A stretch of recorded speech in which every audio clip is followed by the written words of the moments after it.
मुंबईसाठी आता भाजप आणि शिंदेंची थोड्याच वेळामध्ये बैठक होतीये।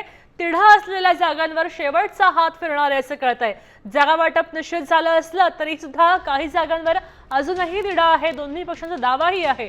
आता अशामध्येच या जागांचा तिढा आज सोडवत यादी जाहीर न करता थेट एबी फॉर्मचं वाटप केलं जाईल असंही कळतंय। आपल्यासोबत गणेश कवडे जोडले गेलेत। गणेश, अधिक माहिती।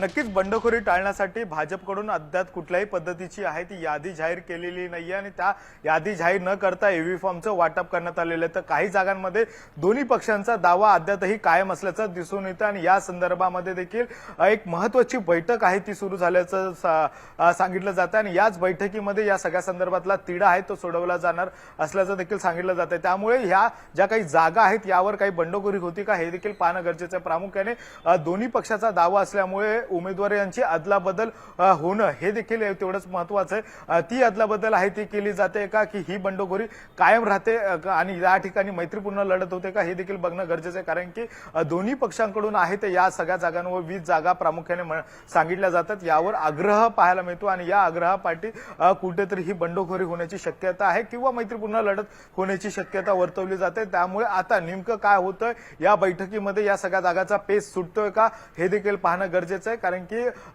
एबी फॉर्म आहे ते सगळ्यांना देणं सुरू झालेलं आहे। तर एकनाथ शिंदेच्या शिवसेनेच्या मात्र एबी फॉर्म अद्यापही दिलेले नाहीये। त्यामुळे त्यांना देखील आज सगळे हे एबी फॉर्म दिले जातील असं देखील सूत्रांकडून माहिती मिळते। त्यामुळेच कुठेतरी तिढा आहे तो कायम असल्याचं दिसून येते। त्यामुळे हा तिढा आज सुटतोय का शेवटच्या बैठकीत हे देखील पाहणं गरजेचं आहे। कारण की गेल्या काही दिवसांपासून बैठकांचं सत्र सुरूच होतं मात्र तरी देखील आहे तो जागा वाटपाचा तिढा आहे तो सुटला नाही आणि तो दुसरीकडे तुमचा मुद्दा कळलेला आहे। आपण पाहतोय की भाजप आणि शिंदेचा तिढा सुटणार आहे कारण आज एक महत्त्वाची बैठक होती।